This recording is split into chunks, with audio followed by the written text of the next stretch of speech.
Just shove all 9 children onto her. She never contributes anything worthwhile. I froze in place. I held my breath. I lingered silently in the corridor, the shopping sack cutting into my forearm, while the catering invoice trembled faintly in my grip. I had entered via the back entrance, as usual. I avoided knocking. I aimed to assist without disturbing. Their conversation drifted from the cooking area.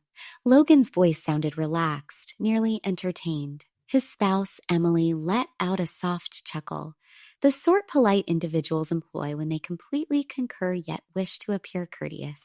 "She's already covered the expenses for the meal," Emily remarked. "The minimum she can manage is to confine the youngsters upstairs." I blinked rapidly. The bill crumpled in my fist, and I noticed I was gripping it excessively hard. The sum read 1963.75. I hadn't even informed them I was footing the bill. I simply desired a seamless Christmas this season. I figured if I managed the feast, they would appreciate it. "You realize she'll comply," Logan continued. "She invariably does." I retreated silently without generating noise. I exited through the identical rear door I had used to enter. My keys remained in my jacket pocket. My vehicle felt chilly. I remained seated for a moment prior to starting the ignition, not due to uncertainty about my destination, but because I no longer understood my position in their lives. He wasn't a malicious child, not blatantly. He continued weekly phone calls, still embraced me during encounters.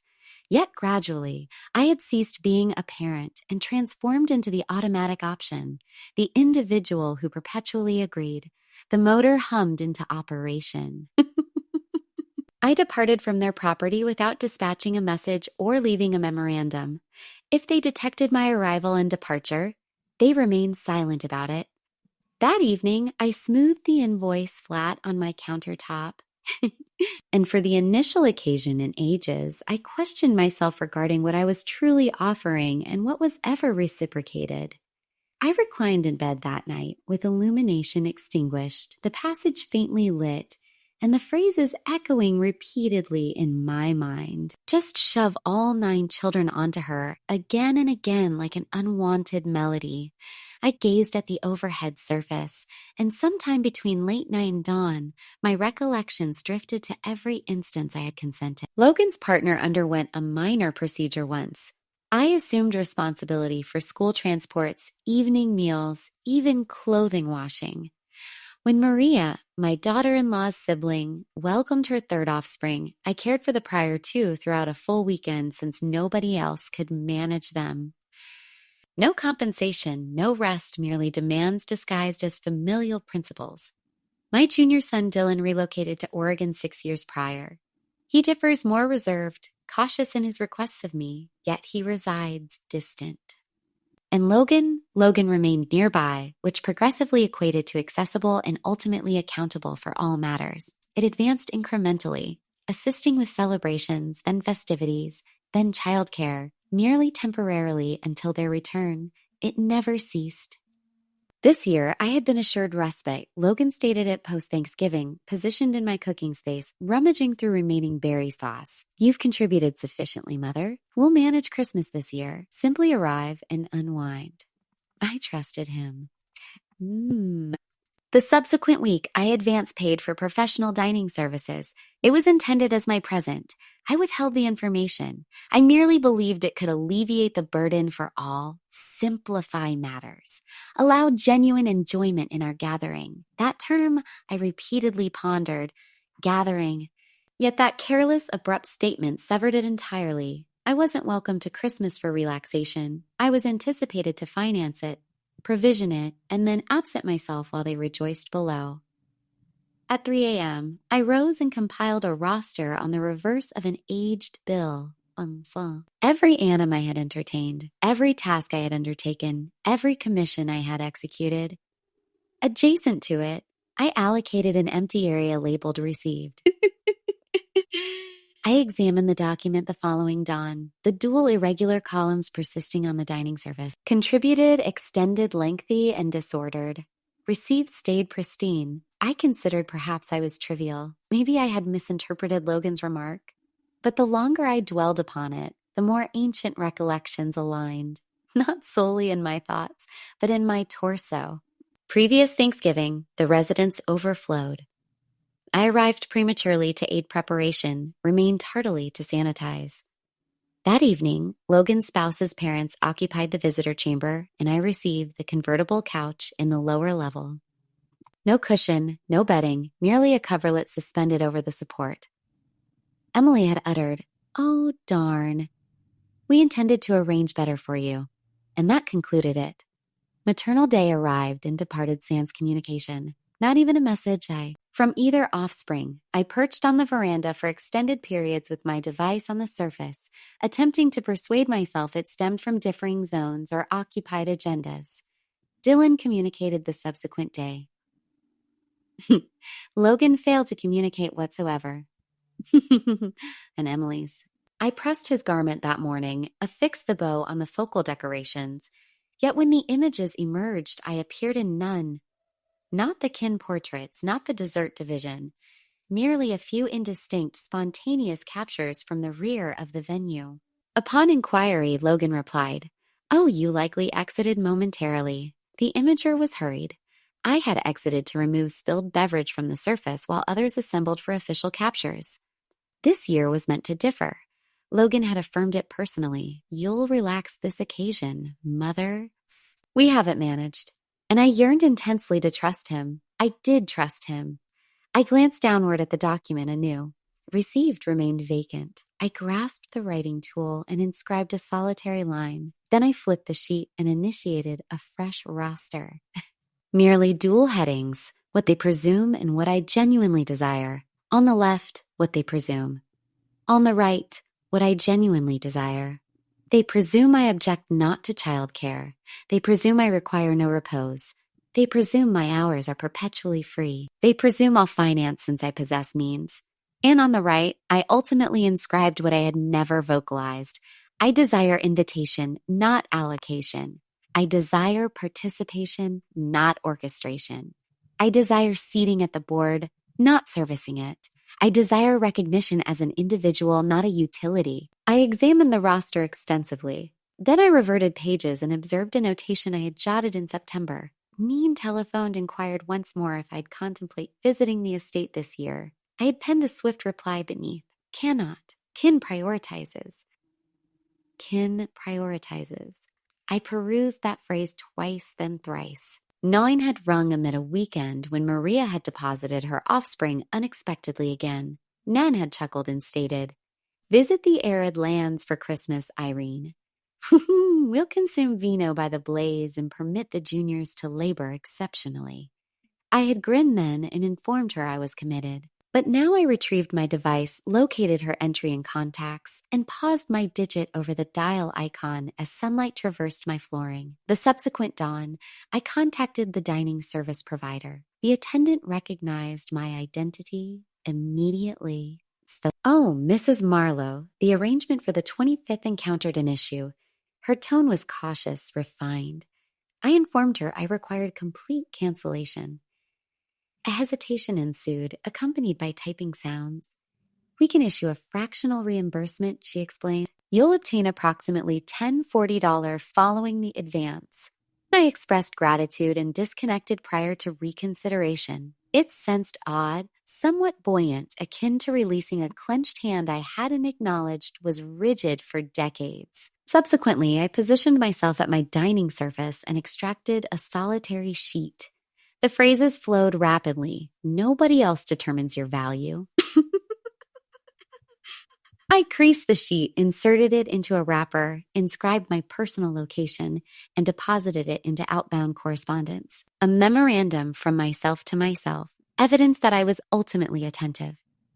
My device vibrated twice that midday. Logan's identifier illuminated the display. Then anew, 60 minutes later, no recording, merely successive dials as though he sensed irregularity. I refrained from answering. The quietude amid each tone resembled its unique dialogue. By dusk, I was retrieving a compact valise from the storage, not the expansive one for Eastern journeys. Sufficient capacity for trousers, a pullover, my aged portable container, and the novel I had unfinished. I reserved accommodation at a lodging beyond Las Cruces for the 23rd, midpoint to Nadine's estate. While arranging, I reflected on numerous occasions I had traversed that path for others. Ceremonies, anniversaries, crises, yet never personally. The notion of departing discreetly sans proclamation or justification sense nearly sacred. Upon sealing the valise, the noise surprised me in the room's tranquility. It didn't resemble flight. It resembled authorization. That evening, I slumbered uninterrupted. And upon Dawn's arrival, I skipped brewing or reviewing notifications. I merely grasped the valise handle and proceeded to the exit. The roadway expanded broadly ahead, vacant in that wintry, serene manner, evoking liberty and separation simultaneously. I surpassed Tucson's boundary shortly post-sunrise, the illumination reflecting on my vehicle's front as though the period urged continuation. I avoided audio. I avoided contacting anyone. I merely operated the vehicle. No muted setting, no oscillation in the compartment, just deactivated. I wished no knowledge of further dials from Logan. I wished no awareness of Eve. Miley's potentially indirect or feigned affectionate messages. I lacked inclination to interpret others' anticipations.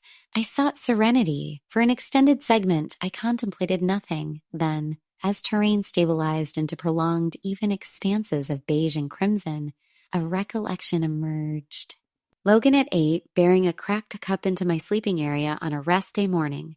He had prepared infusion himself, tepid, primarily liquid with excessive sweetener, and murmured, "Caution, it's warm."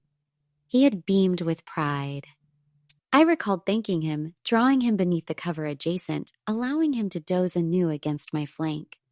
That lad seemed a past acquaintance. En route, his affection evolved into presumption. He ceased inquiring and commenced delivering duties enveloped in decorum. But precisely when? When did I transition from admired figure to unsupported reliance? I pondered if he altered or if I merely overlooked the early pattern. Perhaps it persisted subtly, mild remarks I dismissed, decisions I permitted because I equated affection with adaptability. I retained affection for him. That remained unchanged. Yet I commenced comprehending that affection doesn't demand self-sacrifice akin to a reserve wheel whenever others encountered difficulty. Upon entering New Mexico, the heavens shifted to a faint, radiant amber. 4 additional hours remained.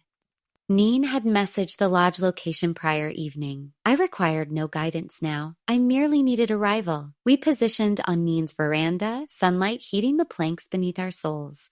Brew in our palms, no timetable imposing. Her adjacent resident strolled over, delivering spiced pastries in a card set. An individual activated a compact receiver emitting gently from the still posterior.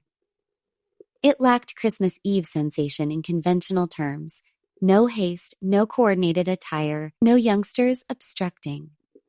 It sensed respirable. Then my device oscillated. It lay inverted on the lateral surface. I anticipated the caller prior to reversal. Logan. The identifier occupied the screen anew. The final omitted dial dated 3 days prior, before total deactivation. I paused. 3 complete tones. Then I responded, "Where are you?" His tone was abrupt, partially irate. I imbibed my brew prior to reply. "Not residence." "Not with you." Silence followed.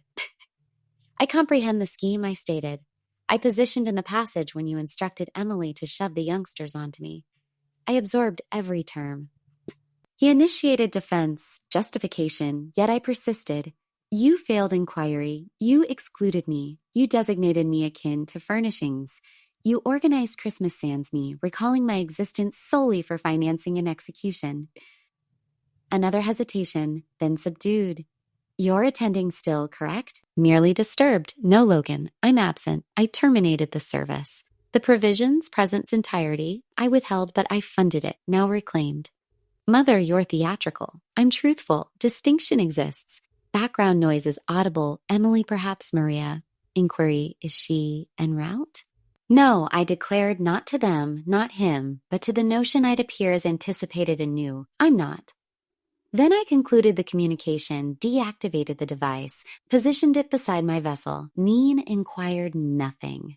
She merely offered another spice tree, and we remained as tranquility enveloped us akin to deserved reward. Christmas dawn arrived serene and leisurely. No alerts, no youngsters pulling garments, no cooker signal demanding from adjacent space, merely gentle plank squeaks and simmering stock aroma in the cooking area. I entered unshod and discovered Neen at the range, murmuring. She extended a utensil sans query, and I mixed the stew while she sliced greens and citrus. No directives, no urgency, merely area. AE's variety I hadn't experienced in ages. By mid-morning, additional residents and companions commenced arriving, bearing vessels, covers, and creased paper headwear. An individual delivered corn-wrapped delicacies in metal. Another uncorked fermented apple beverage and circulated it akin to ritual. We weren't enacting Christmas here. We were experiencing it. I assisted arranging the extended surface on the rear veranda, 12 seats, varied dishes, sparse garden clippings. Neen indicated the terminal position. That's yours, she uttered. Not from duty, but affection. No task awaited. No dish accumulation. No youngsters to manage. Merely a seat. Individuals shared tales of poor encounters, unsuccessful confections, and one Christmas a foul burst in an appliance. They chuckled, distributed grain bread, inquired my origin and Neen connection. Nobody overlooked me for timer verification. Nobody queried subsequent assistance. I hadn't realized the duration since seating at a surface sans role. Not coordinator, not reserve, not the one lingering to clear unnoticed debris. Here I was merely Irene, and that sufficed. Post-meal, an individual initiated cards, another produced portable seats. Sun remained elevated, wind gentled. I perched on veranda edge, imbibing cider, sensing satiated yet not overburdened, a distinct satiation. Then the notion arrived simply, quietly. I needn't revert to prior ways.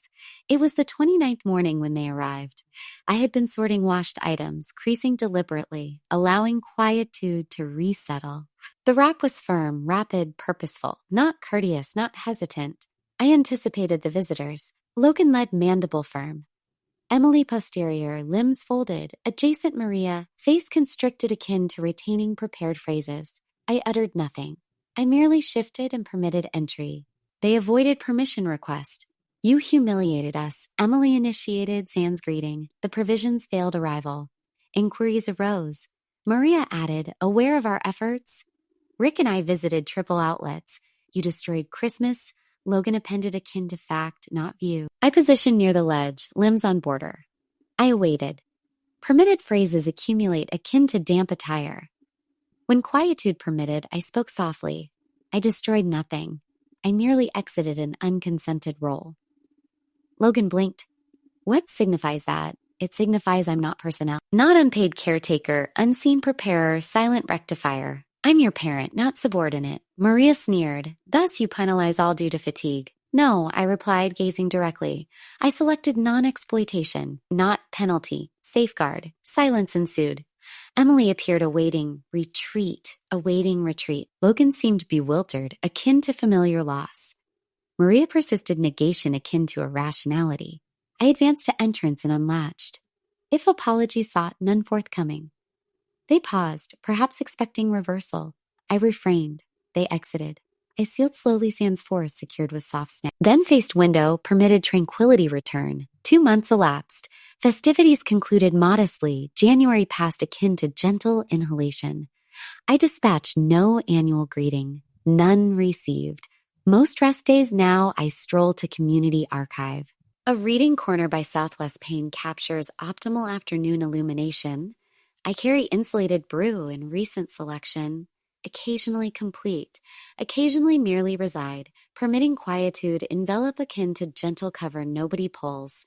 Thursdays I assist briefly at nearby facility. Merely reception tasks, forms, arrivals, cordial welcomes for unknowns expecting nothing further. It senses uncomplicated, beneficial, never burdensome. I retain Logan's contact. He dialed twice in January, both nocturnal. No recordings, merely omitted. I avoided return, yet avoided removal. Not penalty, anger dissipated, merely no pursuit need. I believe he awaits the prior version, dropping all for others' oversights. absorbing disorder unflinchingly, donating hours costlessly. But she's unavailable presently. I prepare when inclined, maintain blooms indoors despite brevity, affirm no genuinely, yes authentically, no inquiries for weekend aid, prior quietude sense banishment. Now senses chamber I possess access. Occasionally I instinctively grasp device, pondering missed urgency, but mostly not. Mostly I recline, exhale, sense my existence reshaping into personal ownership. Not lent, not anticipated, simply mine.